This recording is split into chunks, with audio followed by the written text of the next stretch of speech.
মাতার চরণে আমার শিক্ষা গুরু দীক্ষা গুরুর চরণে অনন্ত কোটি কোটি দণ্ডবাদ প্রণাম।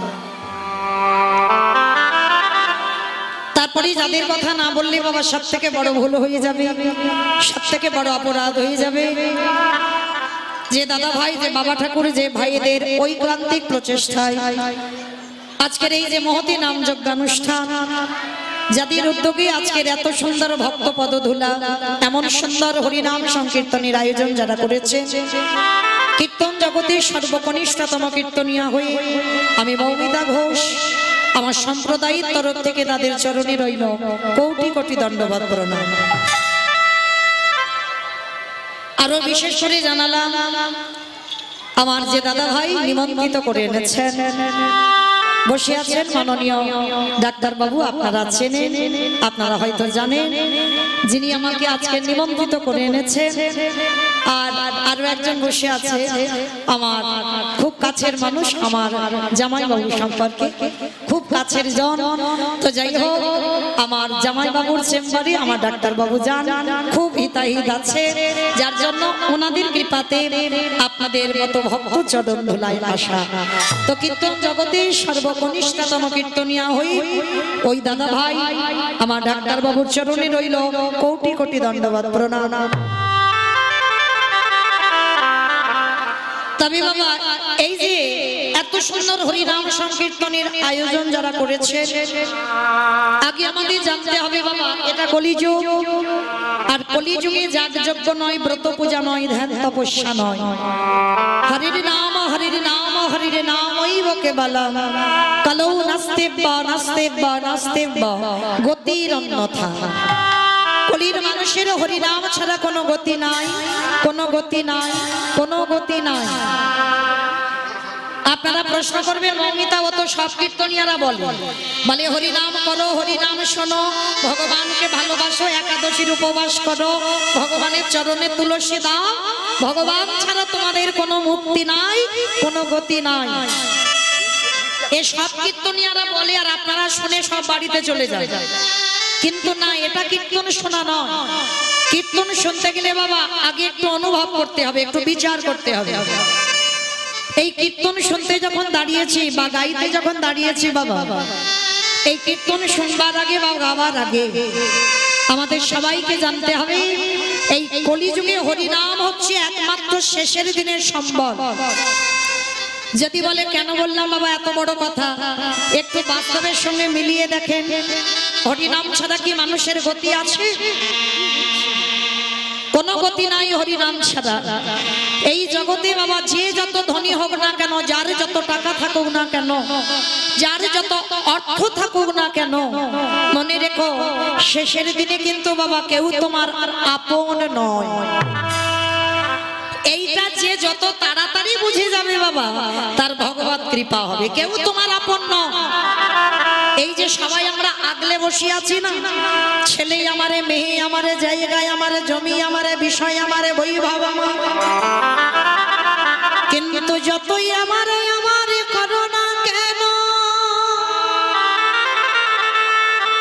একেবারে যদি বাসিবে পড়ে থাকবে সরকারি ক্ষমা, এসেছো একা তুমি যাবে একা, শেষের দিনে তোমার কেউ যাবে না। মা, যাদের আগলে বসে আছো, সারাদিন একবারও কৃষ্ণ বলে কাঁদতে পারছো না, একবারের জন্য কৃষ্ণ ভজন করতে পারছো না, এরা কেউ তোমার সঙ্গে যাবে না। তবে বাবা একটা গ্যারান্টি আমি দিতে পারি, শেষের দিনে সেই তোমার সঙ্গে হবে। কে বলতো? জানি না মা আপনাদের এই যে বইতা গ্রামের নিয়মটা আছে কিনা, তবে আমার ডায়মন্ড হারবার এলাকার দিকে নিয়ম আছে, মানুষ মরে গেলে কিছু দাও বা না দাও, যাদের বাড়িতে আছে তো খুব ভালো, আর যাদের বাড়িতে নাই সে যত টাকার মালিক হোক না কেন, যত বড় লোক হোক না কেন, আর যত গরিব হোক না কেন, তোমাকে দুটো জিনিস ভাড়া করতে হবে, একটা হলো খোল আর একটা হলো করত। কে গো মাইরা, আপনাদের বইতাতে নিয়ম নেই? আছে তো? আর পিছনে বাজাতে বাজাতে যাবে না, বলো হরি বলো হরি। ভালো করে এই জায়গাটা একটু বিচার করে দেখেন। ঠাকুর বিসর্জন করতে যাচ্ছ, বড় বড় ডিজে বক্স বাজছে না, নাচানাচি করে ঠাকুর বিসর্জন হচ্ছে। তাহলে আমাদের দেহটা যেদিন বিসর্জন হবে সেদিন কি বাবা একটা ডিজে বক্স বাজালে হতো না? নিশ্চয়ই হতো। তাহলে হচ্ছে না কেন? এই জায়গায় চৈতন্য মহাপ্রভু শিক্ষা দিলেন, ওরে কলির জীব ভালো করে তাকিয়ে দেখ পিছনের দিকে, কেউ তোর সঙ্গে গেল না, কেউ তোর আপন রইল না, শেষের দিনে তোর একজন সঙ্গে যাচ্ছে, চেয়ে দেখ এই হরি নামে যাবে। আমাদের পছা দেখো দেখো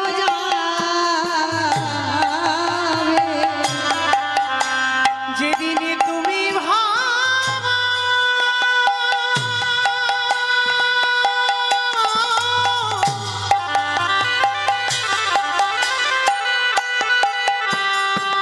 যেদিনে তুমি ভাবো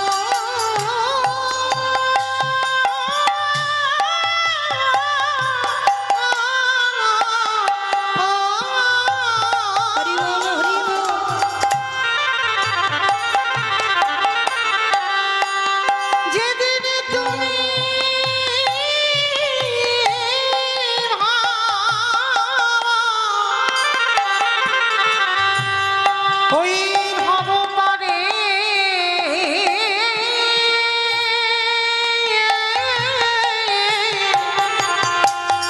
পারি যাবে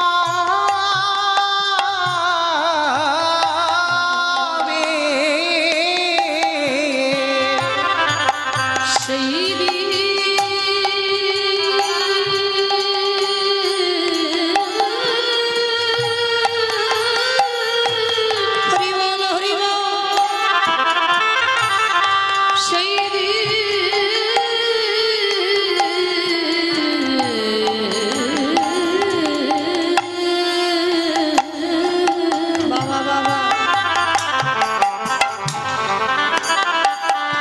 সেই দিনে নামে যাবে না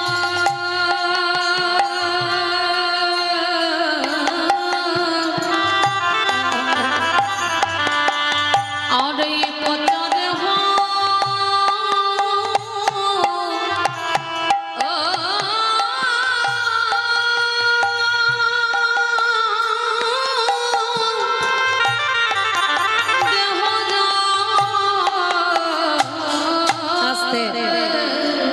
ওই জন্য সবার চরণ ধরে একটা নিবেদন, মা পৃথিবীতে সবাইকে ভুলে যেও, কিন্তু যেন কোনোদিন আমার ভগবানকে ভুলে যেও না।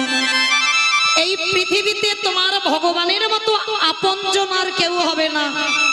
যে যতই বলুক না কেন বাবা আমি তোমায় এত এত ভালোবাসি, ভুল কথা। কেউ তোমায় ভালোবাসে না। ভালো যদি বাঁচতে হয় একজন যিনি হলেন বিশ্বের স্রষ্টা মালিক ভগবান। কেন বললাম? দেখেন বাবা, যিনি আমাদের আসবার আগে যিনি আমাদের কথা ভাবে, কে গো মা? আমাদের আসবার আগে আমাদের কথা ভাবে না? ভালো করে একটু ভেবে দেখেন। আপনারা বলবেন কেন মৌমিতা, আমি আসবার আগে আমার মা তো আমার কথা ভেবেছিল, বলে না? তোমার মা তোমার কথা ভাবিনি, ভেবেছিল আমার ভগবান। আপনারা বলবেন মৌমিতা, আমি তো জন্মেই মায়ের কোলে বসে আমি মাতৃ স্তনদুগ্ধ পান করেছি, তাহলে আমার মার মতো আপনজন আর কেউ নয়, বলে না? তোমার মা তো তোমার কথা ভাবেইনি, ভাবেছিল তোমার ভগবান। কারণ এখানে আমরা যারা মা হয়েছি বাবা তারা জানি 5 মাস সন্তান গর্ভে বয়স হয়, মাতৃস্তনে দুগ্ধ এসে যায়। তাহলে বলো তো ওটা কি মা নিজে নিজে তৈরি করলো?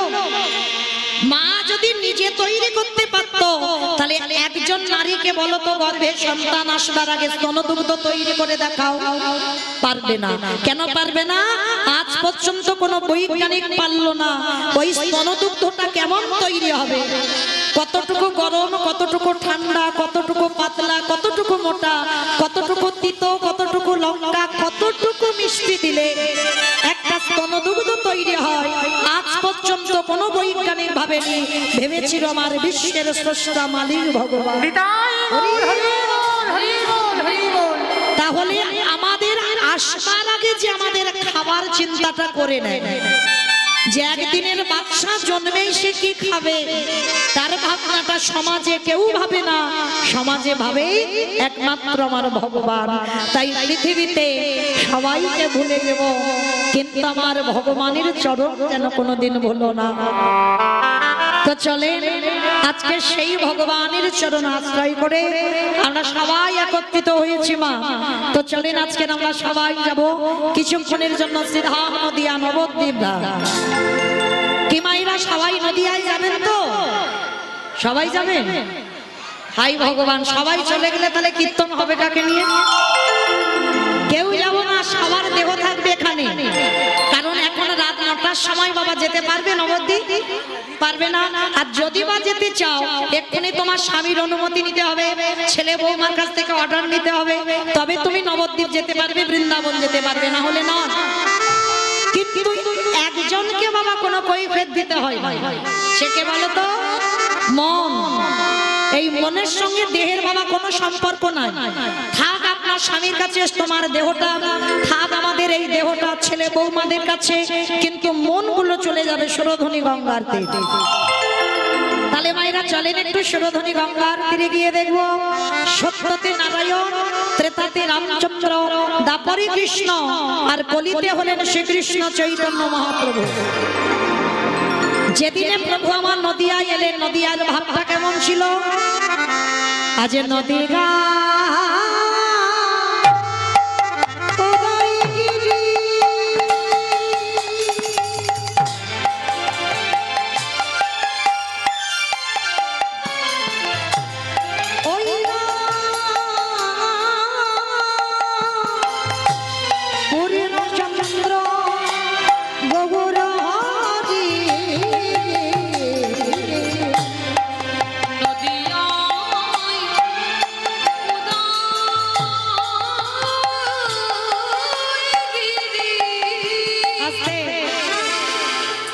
কীর্তন শুনতে গেলে তোমার ভগবানের জন্য একটু কাজ করতে হয়, জানো তো কাজগুলো কি কি?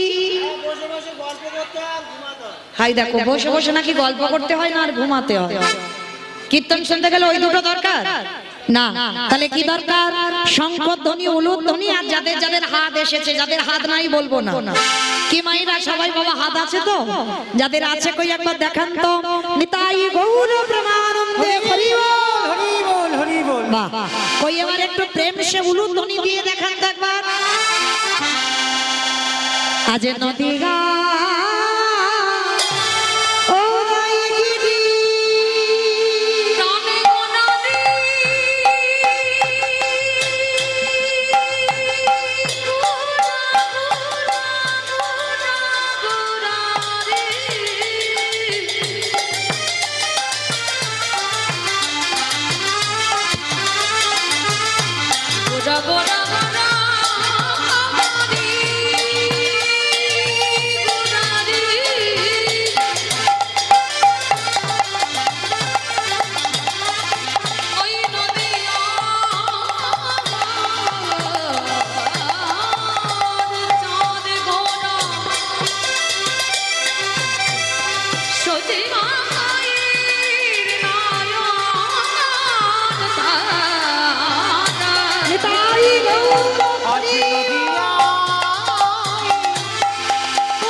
হইল যুদমা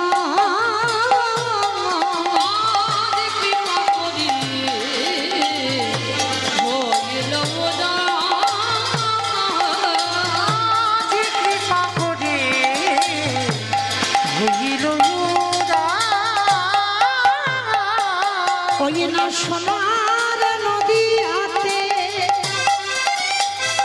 গৌর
আস্তে নবদ্বীপের মাটিতে বাবা ব্রজেন্দ্র নন্দন কৃষ্ণ, কলিকালের মাটিতে হয়েছে শ্রীকৃষ্ণ চৈতন্য মহাপ্রভু। কিন্তু বাবা পৃথিবীতে হাজার হাজার ভক্ত, লাখ লাখ ভক্ত, কোটি কোটি ভক্ত আছে, কারোরটাকে কৃষ্ণ গৌর হলো না।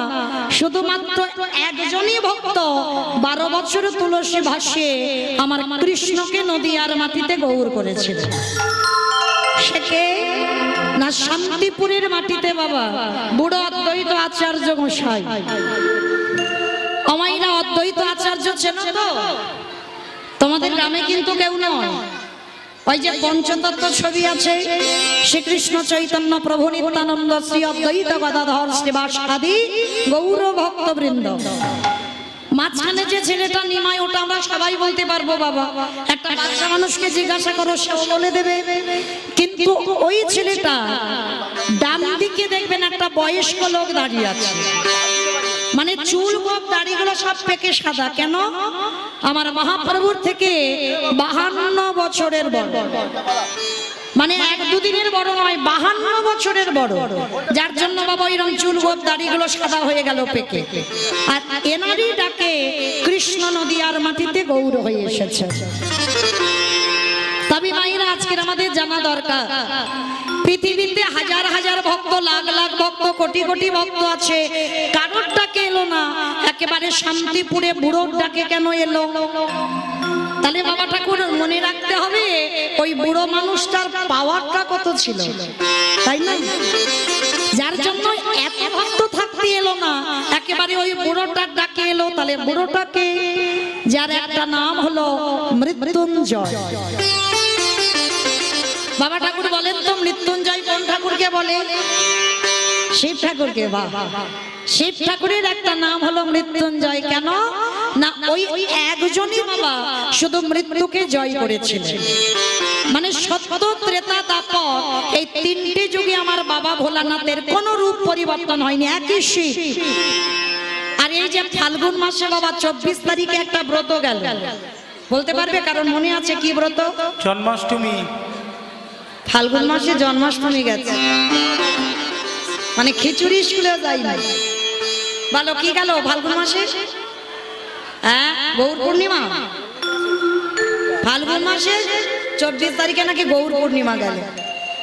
শিব চতুর্দশী ভুলে গেছো তো? যারা যারা আমরা শিব চতুর্দশী ব্রত পালন করেছে তাদের উদ্দেশ্যে নিবেদন বাবা, সারা রাত জেগে রইলাম। আর এবছর বাবা এমন ভাবে পড়েছে আমাদের বৈষ্ণব সমাজে 2 দিন হয়ে গেল উপোস, তাই না?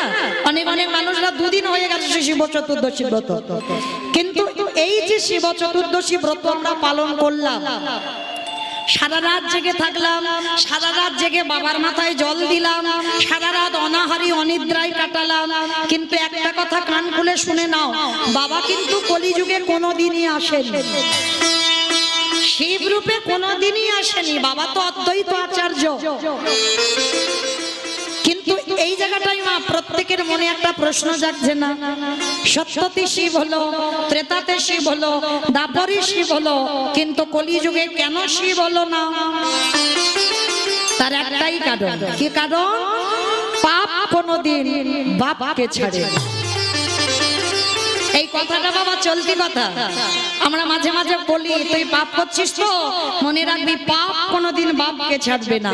কিন্তু এর কথার মানে আছে বাবা, এই যে পাপ ছাড়ে না বাপকে, কেন বলি আমাদের বাবাটাকে? মানে যেমন আমি কীর্তনিয়া মৌমিতা ঘোষ, আমার বাবার নাম খাতা কলমে হচ্ছে রাধেশ্যাম ঘোষ। ওইটা আমার বাবা চিরস্থায়ী নয়, ক্ষণস্থায়ী। আজকের আছে, কালকের ও বাবা তোমাকে ফেলে রেখে চলে যাবে। হাজার চেষ্টা করলেও তুমি ও বাবাকে ধরে রাখতে পারবে না। কিন্তু একজনই তোমার আছে বাবা, যিনি বিশ্ব পিতা, যিনি জগৎ পিতা, যিনি সবার বাবা, যিনি হলেন বিশ্বের স্রষ্টা মালিক ভগবান। আর সেই ভগবানকে পাপ ছেড়েছিল? কখনো ছাড়িনি। একটু শাস্ত্রের দিকে তাকিয়ে দেখেন, যেদিন কুরুক্ষেত্রের মাঠে গান্ধারীর শতপুত্র নিধন হয়ে গেল, রাতের অন্ধকারে গান্ধারী হাতে মশাল জেলে পাগলিনীর মতো কুরুক্ষেত্রের মাঠে গিয়ে গান্ধারী দাঁড়িয়েছিল। চিৎকার করে ডাক দিয়েছিল দুর্যোধন।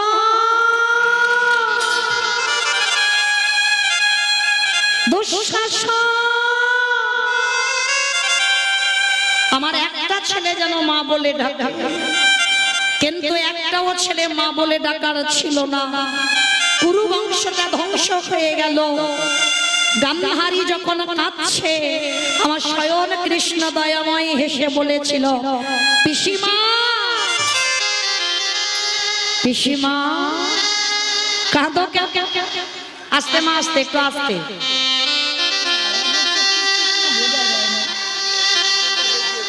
হরি বল, একটু আস্তে, কথা নয়, আস্তে। বসো, চুপ করে বসো সবাই। এই গুনগুন আওয়াজটা একটু থামিয়ে দেন, একটু থামান। নিতাই গৌর প্রেমানন্দে হরি বল, হরি বল, হরি বল। কুরুক্ষেত্রের মাটি আমার ভগবান কৃষ্ণ গান্ধারীকে বলেছিল, পিসিমা তুমি বৃথাই কষ্ট পাচ্ছ।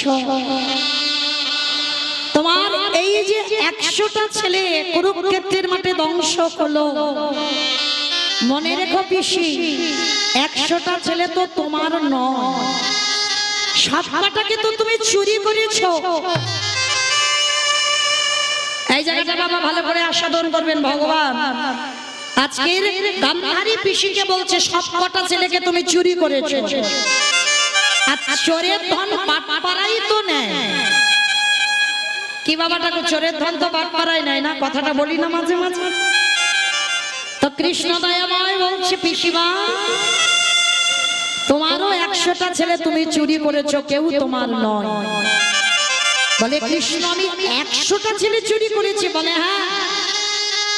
মনে করে দেখো তো পিসি, সেই রাত্রিবেলার কথা যেদিন দুর্বাসা মুনি বাবা কুন্তির দরজায় এসেছিল, আর কুন্তি মাকে বলেছিল, কুন্তি আজ আমি মধ্যাহ্নকালীন সময় তোর বাড়িতে এলাম, আর এই তোর বাড়িতে এসে আমি 100টা সোনার পাত্রে আমি পরমান্ন পেতে চাই। আমাইরা পরমান্ন মানে কি গো? খিচুড়ি, খিচুড়ি। পরমান্ন মানে নাকি খিচুড়ি, পায়েস। তা দুর্বাসা মুনি, আচ্ছা এই মনিটরগুলো কি হচ্ছে না? কি রকম হচ্ছে ভাই? মনিটরগুলো কি রকম হচ্ছে? আমার কানে আসছে না কেন? আউটপুটে এত আছে, মনিটরগুলো কি হচ্ছে? মনিটর কারোর আসছে না। কি কষ্ট হচ্ছে আমার গান গাইতে, জানি তাই। মানে আউটপুট গুলো হান হান করছে, আর এগুলো মনিটর কারোর আসছে না, শোনাই যাচ্ছে না। নিতাই গৌর প্রেমানন্দে হরি বল, হরি বল, হরি বল।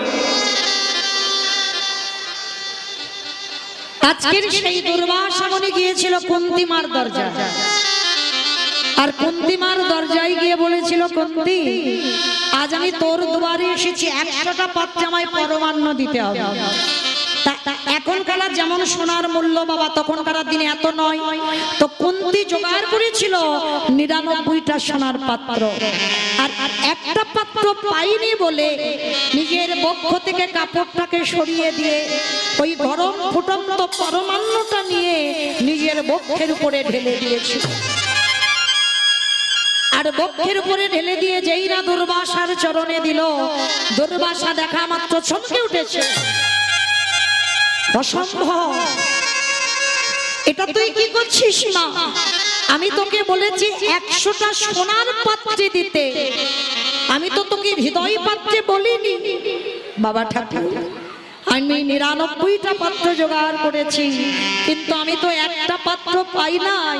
তার বিনিময়ে ওই একটার বদলে আমি আমার হৃদয় পাত্রে ঢেলে দিলাম, আপনি গ্রহণ করেন।